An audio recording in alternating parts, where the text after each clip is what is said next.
Les deux premières saisons du chapitre 4 de Fortnite n'avaient aucun lien entre elles. L'histoire n'était pas la même, les persos non plus. Il n'y a qu'à partir de la saison 3 du chapitre 4 que l'histoire est allée dans un sens.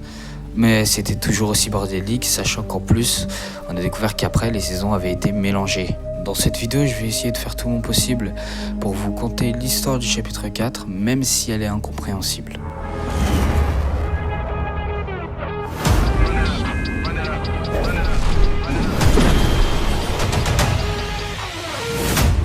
Grâce à l'aide du paradigme, le Point Zéro a pu reconstruire l'île avec des morceaux d'autres univers, ramenant ainsi une version de Geno plus jeune nommée l'Intemporel. Et par chance, Amy est toujours sur l'île. Elle va nous demander d'accomplir la dernière tâche que lui a demandé Paradigme avant de disparaître, qui est... Elle voulait qu'on apporte ces pierres à la carrière. Les humains sont si étranges parfois.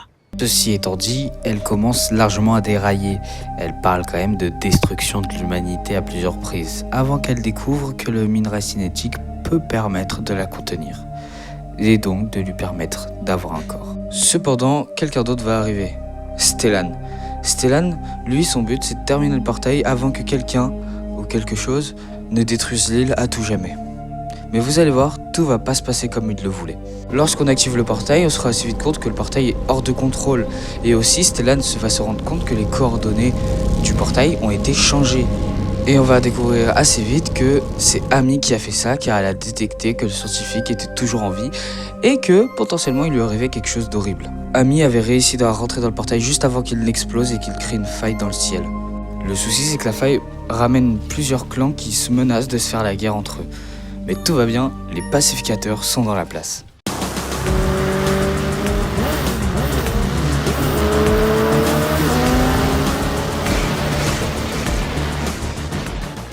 Evie, qui était venue lors de la saison 3, chapitre 3, Relax, en tant que pacificateur après la guerre de Lio contre les Cèdres pour éviter une nouvelle guerre, était arrivée. Et là, vu qu'il y a une menace de guerre, elle est de retour, mais cette fois avec un atout en plus. Le chef des pacificateurs. Ils vont tenter de faire la paix avec absolument tous les clans qu'il y a sur cette île pour éviter une potentielle guerre meurtrière. Et la bonne nouvelle, c'est qu'ils vont réussir. La mauvaise nouvelle, c'est que des tremblements de terre commencent à se faire ressentir au niveau du centre de la carte. Tout ça va finir par s'écrouler, dévoilant ainsi un temple.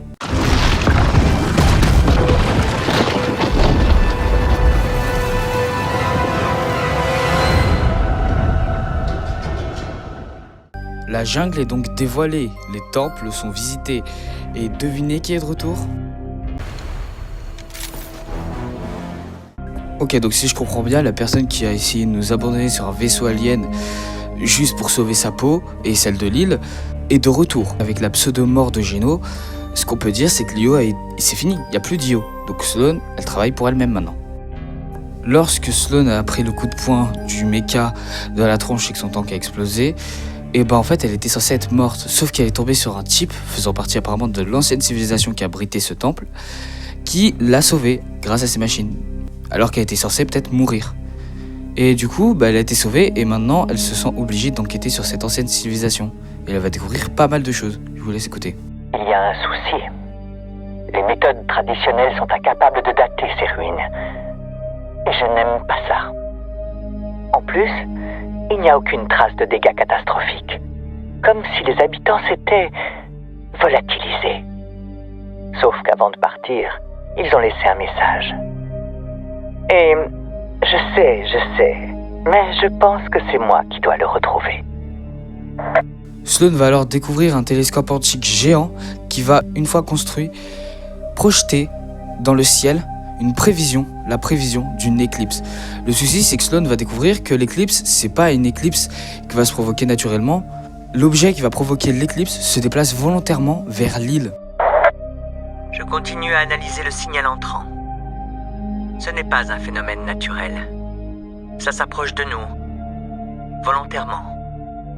Les gens qui ont vécu ici il y a des lustres n'auraient jamais pu prédire un tel phénomène, à moins qu'il se soit déjà produit. L'éclipse est la clé, c'est évident. La bonne ou mauvaise nouvelle, c'est que l'éclipse va se produire. Un nouvel antagoniste va arriver sur l'île, sauf que, évidemment, il possède quelque chose dont Sloane a besoin. Alors elle va faire appel à une équipe de braquage, les meilleurs dans leur domaine.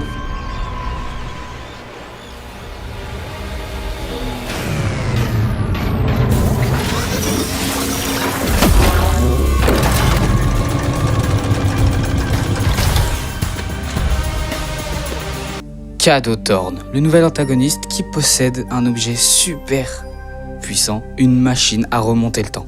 Sloan va engager Nolan Chance et Antonia pour faire le braquage, mais à deux c'est pas possible, surtout avec la puissance du gars. Donc du coup ils vont recruter toute une équipe. Ils vont recruter une conductrice, une hackeuse et un musclé capable de détruire des murs. Bon, dans le trailer, l'équipe de Nolan échoue, mais en réalité ils réussissent, avec notre aide, l'aide des boucleurs.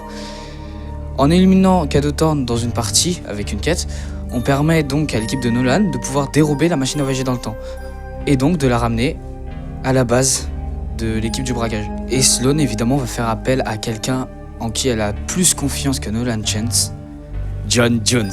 Sloan ne veut pas faire voyager dans le temps Nolan Chance puisque lui il vient d'arriver sur l'île, mais quelqu'un qui connaît par cœur l'île depuis ses débuts, c'est bien Agent Jones. Vous l'avez compris, Agent Jones va voyager sur l'île du chapitre 1.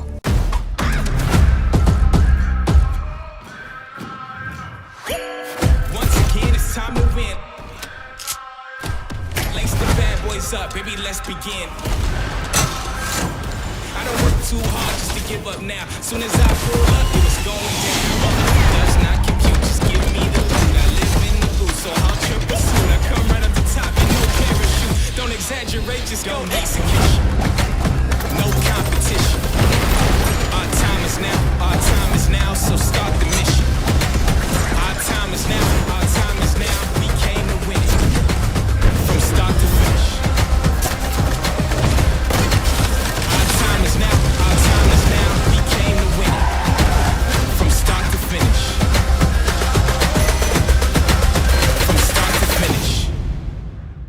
Alors j'aimerais préciser un truc, c'est bien une saison du chapitre 4, parce que même s'il y a écrit chapitre Fortnite original sur les skins, en réalité c'est chapitre 4, tout simplement parce que le trailer est écrit chapitre 4, saison Fortnite original.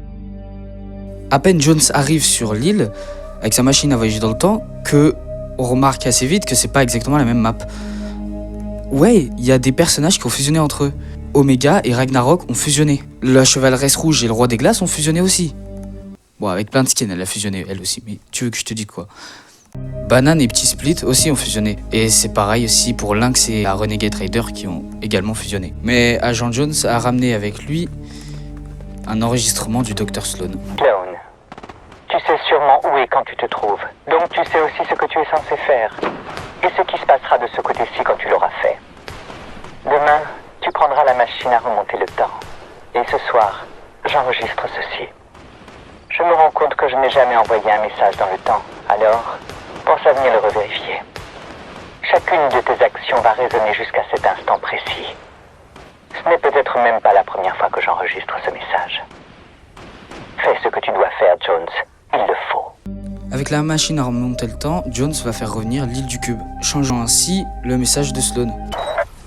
Jones, ici Sloan. À moins que ce soit une impression de déjà vu, il me semble que j'ai déjà fait ça. Bon, alors je fais court. Tu es de retour ici pour une bonne raison. Tu as sûrement déjà compris pourquoi. Et ce n'est pas pour changer le futur. On n'est pas dans un conte de fées. Ceci est une exfiltration, et tu en es le meneur. Alors tu n'as pas le droit d'hésiter, Jones. Le monde que tu quittes n'en est qu'un parmi tant d'autres. Et il existe bien plus de monde que tout ce que tu peux imaginer. Il doit en rester ainsi. À toi de jouer. Alors qu'il vient à peine d'utiliser sa machine à remonter le temps pour faire arriver l'iceberg, bizarrement sans Polar Peak et sans le monstre par conséquent, ainsi que sans le volcan et sans le roi du feu. Et contrairement à la saison X du chapitre 1 où il y avait la météorite qui était apparue et le scientifique qui avait construit une fusée, bah là pour le coup, il a déjà commencé la construction de la fusée avant de faire arriver la météorite. Apparemment il en aura besoin. Vous l'aurez deviné, le message de Sloan a été modifié. Jones, ici Sloan. Ce n'est pas mon premier message. Si, ça veut dire que tu avances. Ou bien que tu es en train de tout gâcher. Si tu reviens dans le présent, je détruirai cette réalité pour te le faire regretter. Ce qui ne t'empêchera pas de repointer le bout de ton nez, je ne sais comment. Il y a une raison pour laquelle tout est lié à nous deux, à chaque fois. Mais une de ces fois, on fera les choses bien. Et je sens que ce sera celle-ci. Jones a attaché la machine à voyager dans le temps à la fusée. Il a également fait revenir la météorite, bloquée dans le temps, et le point zéro. Et évidemment, ça a changé le message de Sloan, comme à chaque fois. Jones, ici Sloan. Je suis sûr d'avoir déjà laissé plein de fois ce message, alors continue comme ça. C'est la première fois depuis plusieurs vies que je ne sais pas ce qui va se passer. Nous nous dirigeons tous les deux vers l'inconnu. Alors, pour ce moi et ce toi, c'est un au revoir. Mais nous nous reverrons. La réalité n'en a pas fini avec nous. Ne laisse pas la flamme s'éteindre, Jones. Quel que soit le lieu et le moment. Et c'est là que ça change. Le seul événement du chapitre 4, l'événement Big Bang, un remix de l'événement The End du chapitre 1. Alors évidemment, tout ce que je vais dire là, c'est que une théorie. Donc vraiment, il n'y a rien d'officiel et tout.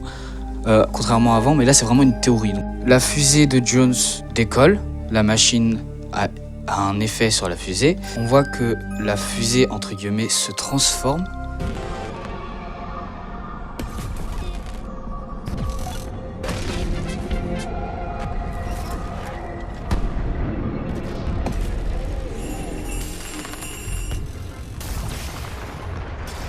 Avant de se diriger derrière la météorite pour reproduire l'événement The End.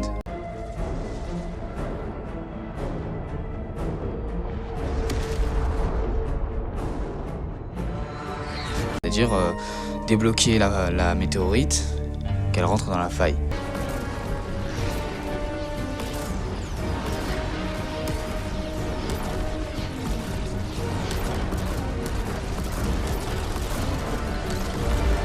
L'énergie de la machine, maintenant elle est sur la météorite, ce qui fait que la météorite elle se transforme elle aussi en deux objets du futur.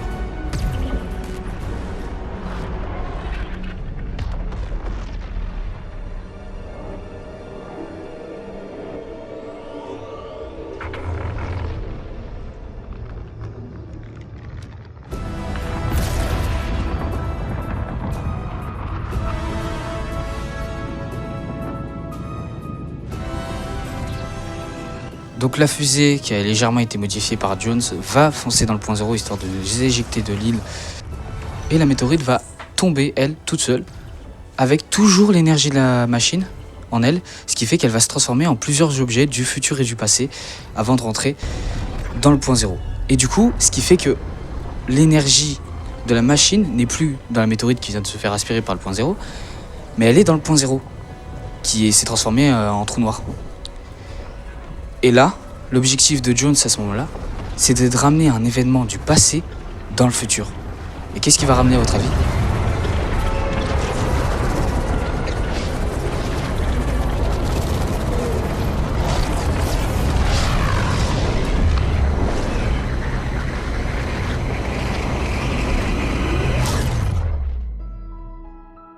Eh oui, le Big Bang. Il va ramener le Big Bang.